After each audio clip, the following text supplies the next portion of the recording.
kept changing channel on its own. And she tried to change it back, and then it changed again. It was almost felt malevolent, and her bed started shaking. And so she was so freaked out that she had to sleep in my mum and dad's room at the foot of the bed. And while Sonia never had another bed shaking event, her sisters didn't stop. I think her bed would shake quite regularly, just this constant shaking. I think she had that quite on just a regular nightly thing.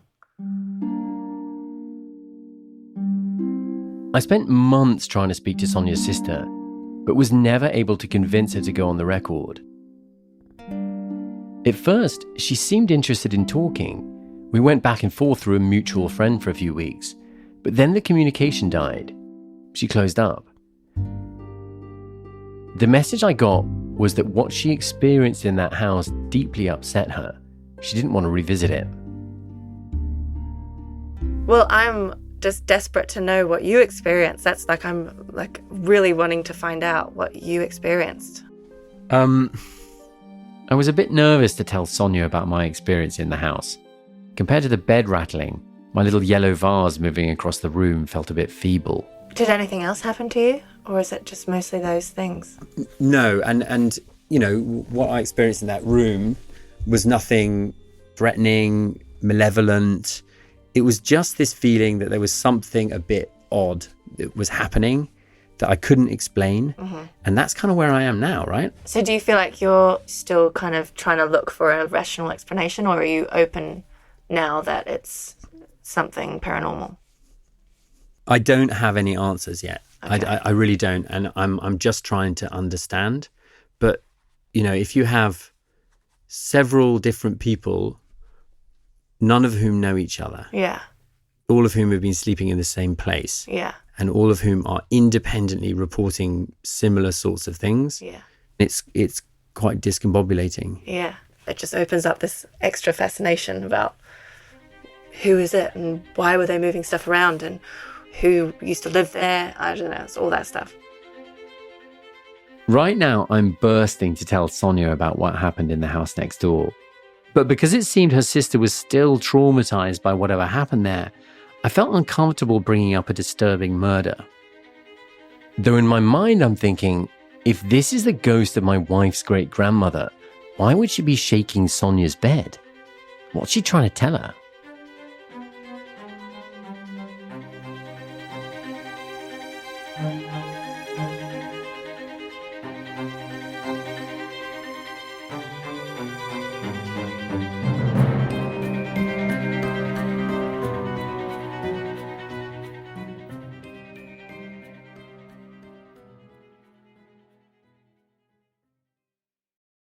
From Wondery, I Hear Fear is a new anthology series of suspenseful stories hosted by Carey Mulligan. These stories are inspired by true events in real places, so the next sound you hear could be your own scream. Stay tuned to the end of this episode to hear a preview of I Hear Fear.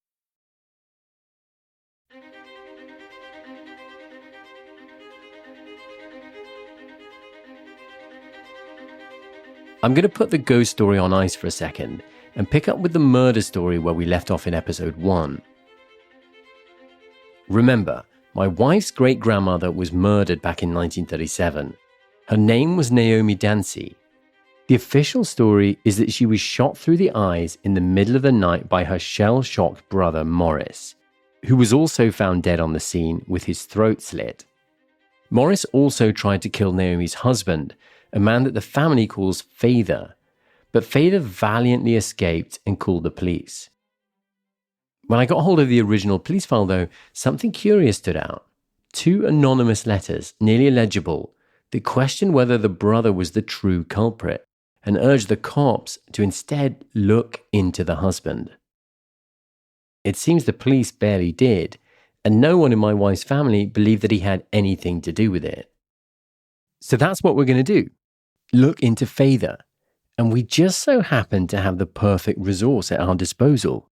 That is, a nearly 3,000-page document he wrote about himself. These are the memoirs.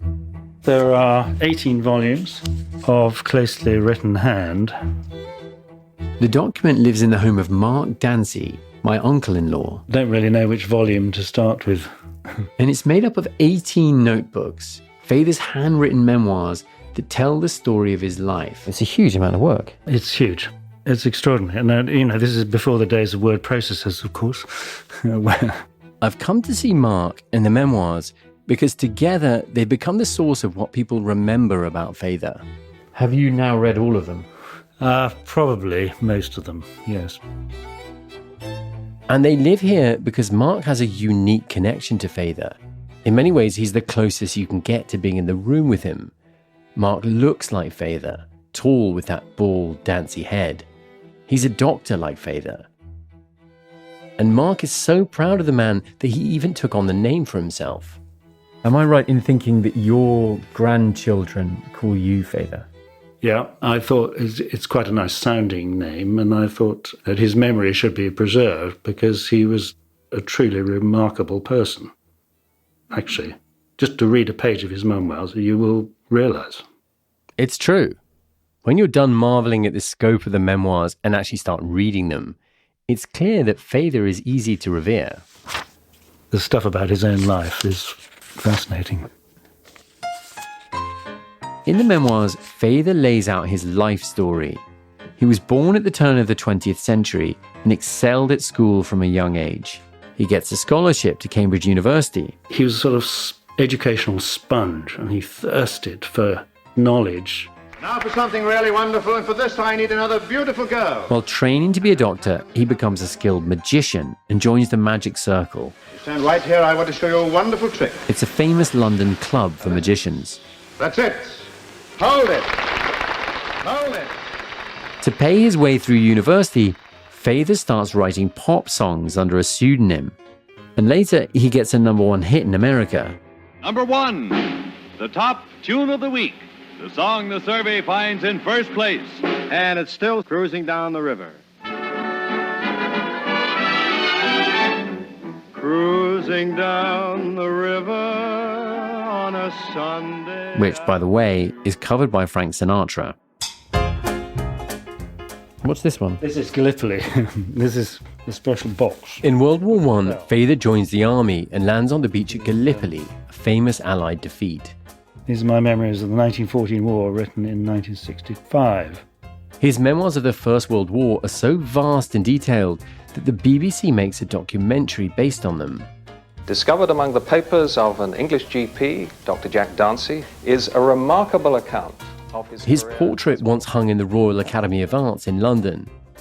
And he does all of this before the age of 28. One always wondered if one's life was rather dull compared to his.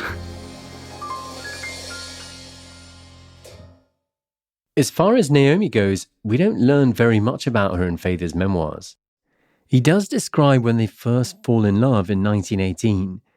They're working alongside each other at the hospital and they have a run-in in the library. Her sandwich falls on the ground and they both bend down to clean it up. He's taken with her blushing cheeks and beautiful eyes.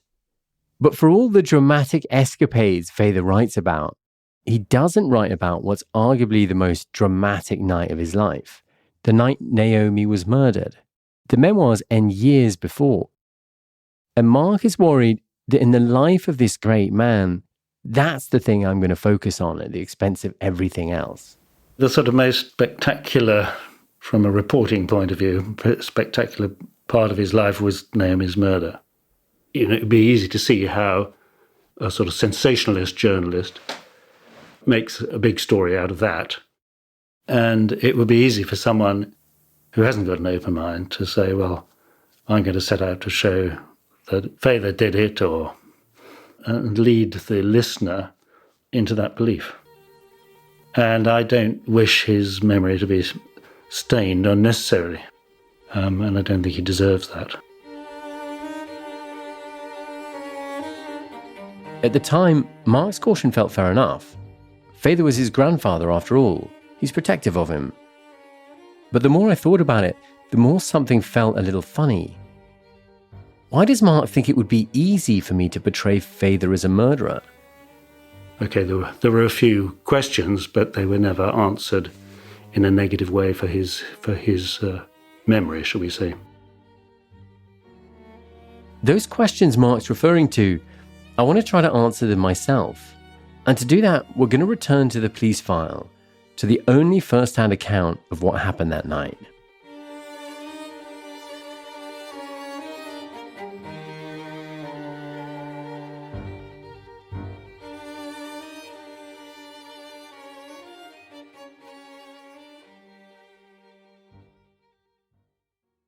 I'm about to play a clip from I Hear Fear. Follow I Hear Fear on the Wondery app or wherever you get your podcasts.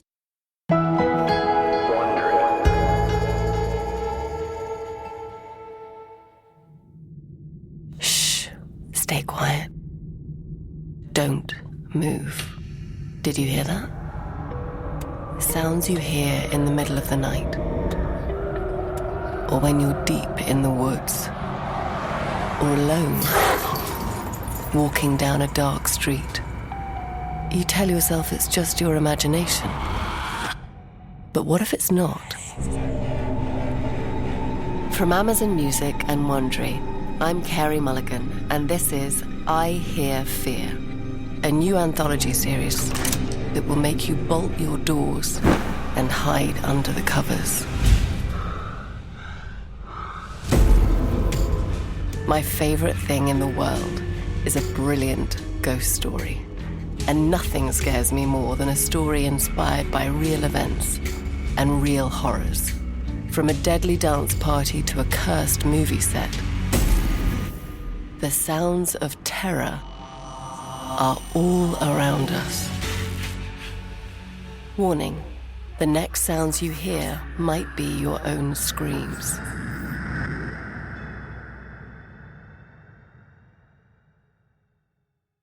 Binge all episodes of I Hear Fear ad-free right now by joining Wondery Plus in the Wondery app or on Apple Podcasts.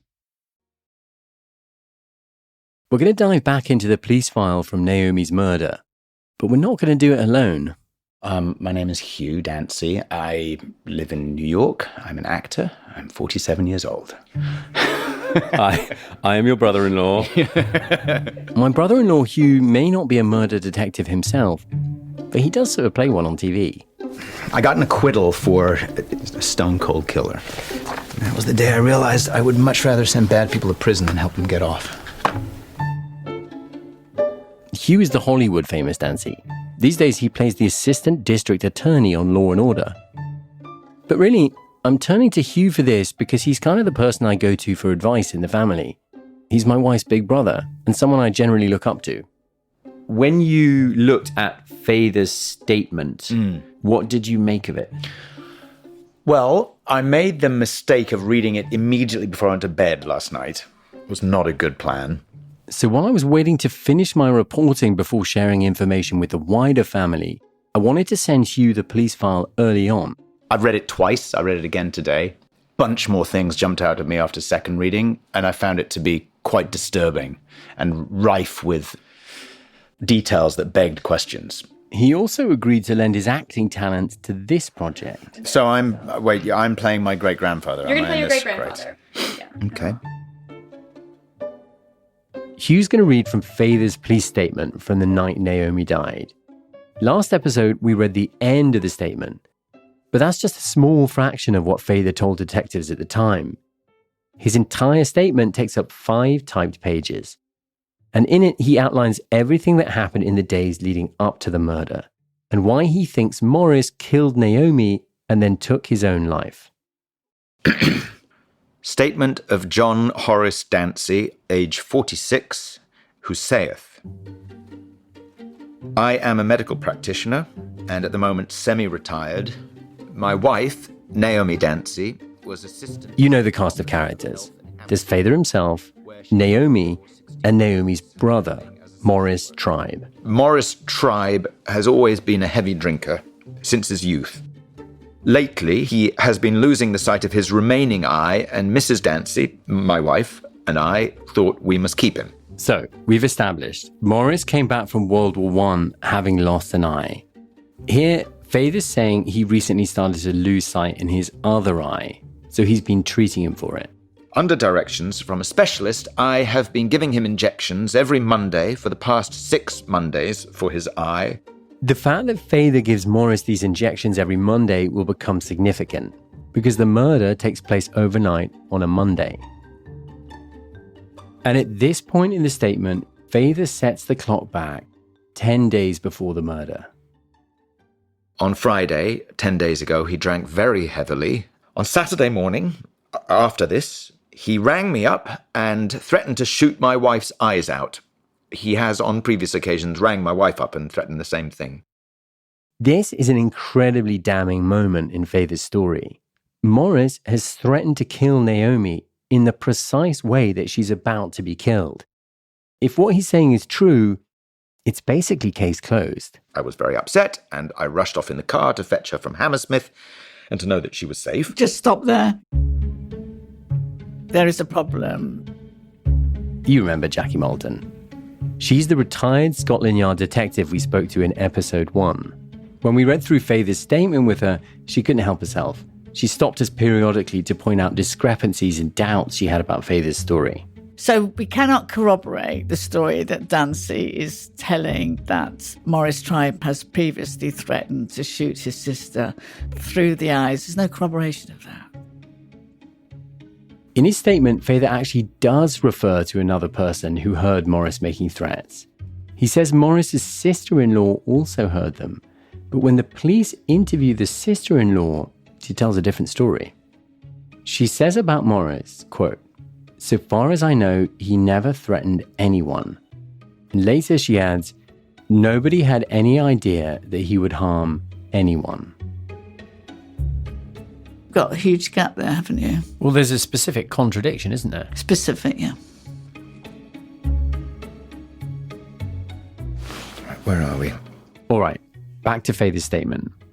At 7 a.m., he rang me up. He was weeping drunk. Feather says that in the week before the murder, Morris just has a terrible time. He's getting drunk at 7 in the morning. He gets hit by a car. He injures his legs badly. He can hardly walk. And at this point, we arrive on the day of the murder, Monday, November 22nd. Because it's a Monday, Morris is supposed to have his injection. So Feather goes and picks Morris up and brings him to Queen's Road for the night.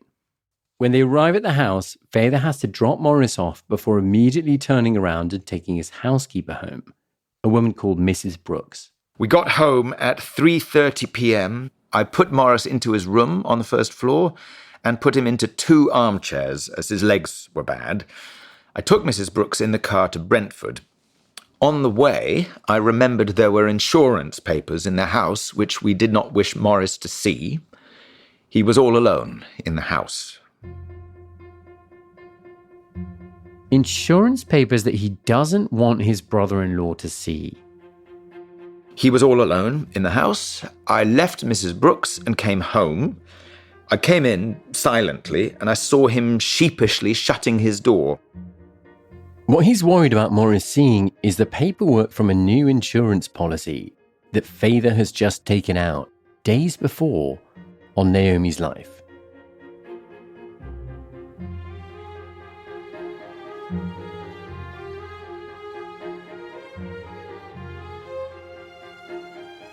This looks really bad, right? But the way Feather explains it to detectives, this new policy doesn't in any way implicate him. Instead, he turns it on its head, and he says it's actually Morris's motive for killing his sister. Hold on to your hats, folks. I'm about to go deep on life insurance. About 15 years ago, Morris took my wife to an insurance company, had her examined and insured. So this is Feather's take on the insurance situation. He says that years ago, Morris brokered an insurance policy on Naomi's life. Morris is a kind of amateur agent, so he got a small commission for doing this, like a finder's fee, every year. And even though Feather never asked Morris to broker a policy, that's been their life insurance coverage for years on Naomi. The final payment is due this week. Morris knew this as he was drawing commission on the policy. But now that policy is expiring, which is why Feather took out a new policy on Naomi's life. Except this time he doesn't use Morris as the broker. So Morris is about to lose his yearly commission. And because Morris wasn't bringing a lot of money in, that small commission may have been a big part of his income. Fayther knows this. He knows it's going to upset Morris, so he's been trying to hide it from him. But on the night of the murder, Morris happens upon the paperwork. I came in silently and I saw him sheepishly shutting his door. Soon after, Naomi gets home and Morris confronts her. After my wife came home from business, he waited till I was out of the room and said to her, "I hear you are being reinsured." I heard this through the door and went back. I made signs to her to say no. She said, "Has Jack been telling you?" meaning me. I chimed in and said, "But nothing has been settled, Morris." He looked at me and then at her and said, "Well, if that's the case, you need not expect to live to draw the money." I said, "Don't be ridiculous, Morris. No one lives to draw their own insurance money." He said, "Anyhow, you can go your own way if you left me out of it, but I think you are mean." My wife said, "You know, Morris, if you had it, you'd only drink it." But where's the evidence to support that? Where is the evidence to support that? Now, the only way that we know that this is true, according to Dr. Dancy, is that Dr. Dancy conveniently sees Tribe leaving his office where he had left the insurance policies. Hey ho! He knew because he'd been snooping around my house. Fayther lays out the insurance as Morris's motive. That Morris was so upset to lose his yearly commission that he killed his sister. But Fayther doesn't point out three important facts. One, that at the time of the murder, both policies are in effect. Morris's policy, which was about to expire, and Fayther's new policy. Two, that Fayther is the beneficiary on both of them, which means three, upon Naomi's death, Fayther stood to gain £6,500, equivalent to $450,000 in today's money. Any investigation where there's an insurance policy, red flags, red flags, red flags. Back to the night of the murder, Fayther tells us that Naomi and Morris have just finished arguing about the insurance. I sent my wife to bed and went and peeled an orange for her and told her to go to sleep as she was tired, and I would write to the children and get it off tonight. You know what happens next. What follows is the back and forth between Fayther and Morris that we heard last episode, but I think you'll hear it differently this time. At about 1:10 a.m, Fayther says he hears Morris leave his room, and then he hears gunshots. I went to the door and saw Morris advancing towards me. I said, "Morris, what have you done?" Fayther and Morris are both standing on the landing, in between Fayther's study and Naomi's bedroom. Fayther sees Morris pointing the revolver at his head, so in a split second, Fayther does that stealth maneuver thing to escape being killed. He switches off the lights, plunging the landing into darkness. I switched the light out and dropped flat to the floor. He shot as I fell, and the bullet whizzed by my ear and went through the back window. I laid quite still and pretended that I was hit. He's pretending to be injured and listens closely for what Morris does next. He then went into the lavatory and closed the door behind him. I went to the lavatory door and tried to force it. I found it was locked from inside, and I called on him to come out and give me the gun. He said, "Stand away from those panels or I'll shoot you like a dog." After facing off with Morris through the lavatory door, Fayther goes to check on Naomi in the bedroom next door. She had been shot through both eyes, and blood was spurting from one of her eyes. Eventually, after seeing that Naomi was dead, Fayther goes back to the locked bathroom door and breaks it down with his shoulder. He finds Morris sitting cross-legged with his head bent over. A razor fell from his hand as I pushed the door open. The revolver was on the floor by his right-hand side. I felt for his pulse and found him pulseless. I pulled his head back and found that he had a severe gash in his throat. The lavatory was saturated with blood, and he had blood on his right hand. So, can I stop there? So, one final point here from Jackie. Jackie noticed something in the police file, a discrepancy between how Father found Morris and how the police found Morris. This point that I just want to raise now was not in his original statement, but it comes from the chief constable. When the police get to the scene, they find Morris dead with the razor clasped in his hand. Of course, Father has just described a very different scenario. A razor fell from his hand as I pushed the door open. Now, this is obviously a contradiction to what the police officer sees. So immediately the police officers will say, well, hang on a minute. You said that you saw it fall to the floor. I saw it in his hand. How did it get into his hand? And at this point, Dancy says, well, actually, I put the razor back into his hand. Do they say why? They didn't ask why from anything that I can see on the file. Then the police noticed something else weird.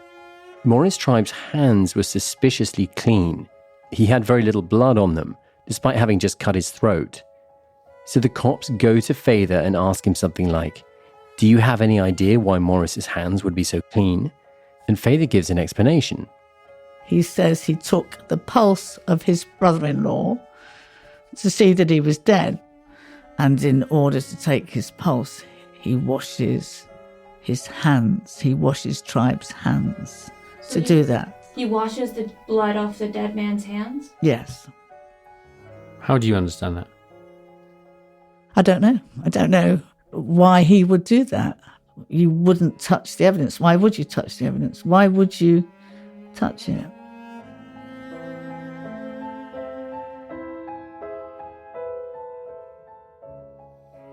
I left him and went into the bedroom to look at my wife. After a lapse of a few minutes, I telephoned the ambulance and later the police. Signed, John Dancy.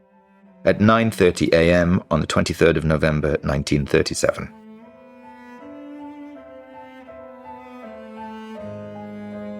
Let me recap what Jackie has just laid out here in her analysis of Father's statement. First, the threats he tells us about, where Morris threatens to shoot Naomi's eyes out, are uncorroborated. No one else heard Morris threatening anyone. Second, the motive Father ascribes to Morris, that he was so upset to lose his insurance commission, is also unsubstantiated. In fact, the whole insurance thing looks much worse for Father than for Morris, because he's the only person who would benefit financially from Naomi's death. And finally, Father messes with the crime scene in some strange, specific ways. He tells police that when he finds Morris in the bathroom, he washes the blood off of Morris's hands and places the razor blade back into them.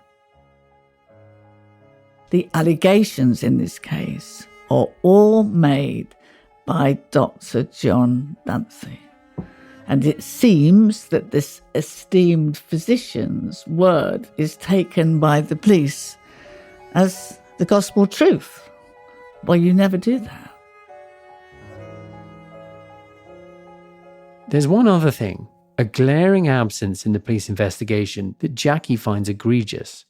Sometimes we have to talk about what's missing from a police file, and what's missing from a police file is the dynamics of their relationship between Dancy and his wife, Naomi. We know nothing because there's nothing in the file, there's no statements from anyone to say what the state of their marriage was. Had she spoken to anybody, the statements might say they were absolutely phenomenally happy. Yeah, and we have no evidence to suggest that they're not happy. No evidence to suggest, but that's what I'm saying to you, Tristan. So you can't make assumptions if you haven't asked the questions. That's really dangerous territory to go down. All I knew about their relationship before I started this project was that it was very unusual for 1937. Naomi was a much more successful doctor than Father, so she was the breadwinner while he stayed at home with the kids. But you don't learn any of that from the police file. It's interesting that there's no statements about Naomi at all. Nothing. No statements. about Naomi. She's almost not mentioned. Exactly. She has no voice in this. The fact that she's dead, that's all we know about Naomi. She's been shot in the eyes.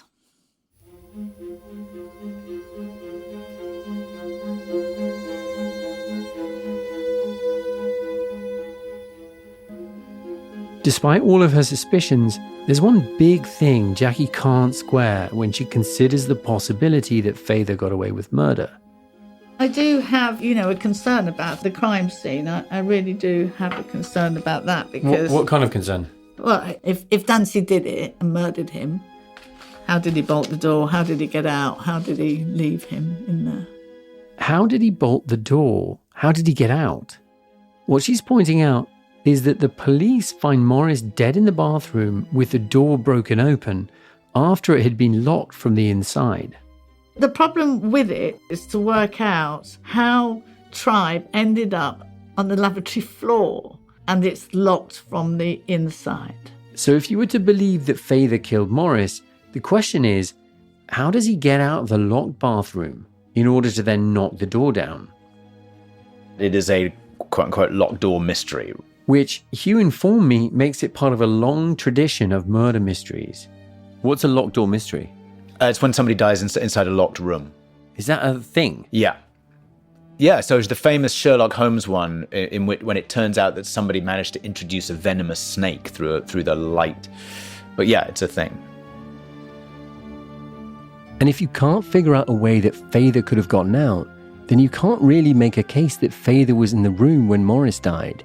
So, it can't have been Father. So that supports the murder-suicide theory. Next time on Ghost Story, we dive headfirst into the locked door mystery, in what's perhaps the strangest part of the police file of all. It's insane. It's almost like he's presenting it like a magician, right? But how did I get out of the door?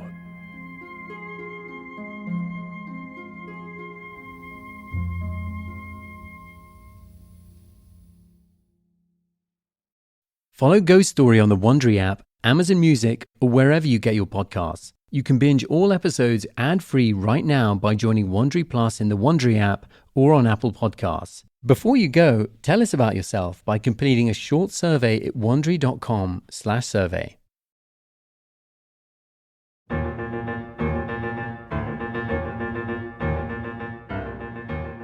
Ghost Story is a production of Wondery and Pineapple Street Studios. It's hosted by me, Tristan Redman. Our lead producer is Annie Brown. Our senior producers are Chloe Prasinos and Jess Hackle. Our producers are Zandra Ellen and Emerald O'Brien, and our associate producer is Natalie Peart. Joel Lovell is our editor, with fact-checking by Maximo Anderson. Theme song and music by Daryl Griffith, supplied by APM Music, with mixing and original music by Hannis Brown. Pineapple's head of sound and engineering is Raj Makija, with assistant engineers Sharon Badales and Jade Brooks. The senior audio engineer for Ghost Story is Davey Sumner. Jess Hackle was our senior producer of development. Our artwork was designed by Brian Kluge. Legal services for Pineapple Street by Rachel Strom and Sam Kate Gumpert from Davis Wright Tremaine, Crystal Tupia at Odyssey, and David Hurst from 5RB. Our senior producer for Wondery is Michelle Martin, with producers Brian Taylor White and Grant Rutter. Rachel Sibley is the managing producer for Wondery, and Sarah Mathis is the coordinating producer.